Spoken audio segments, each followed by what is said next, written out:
हो तो बाबू खिलाओ तो। किसको खिला रहे हो आप? किसको खिला रहे हो? बाबू को कैसे खिलाते हैं? बाबू खिलाओ।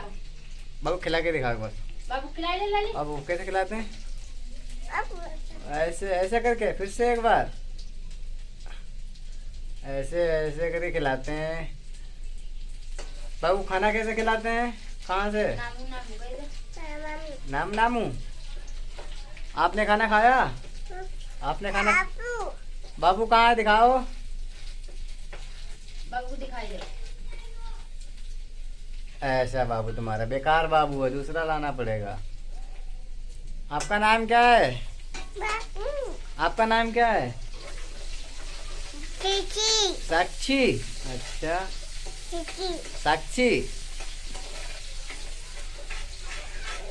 मम्मी का नाम क्या है? मम्मी का नाम क्या है? क्रांति। पापा का नाम क्या है? पापा का नाम पापा है।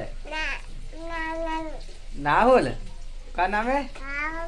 राहुल। अच्छा राहुल नाम है। और आपका नाम क्या है? साक्षी। फिर से बताओ क्या नाम है? साक्षी। ठीक ठीक है बेटा।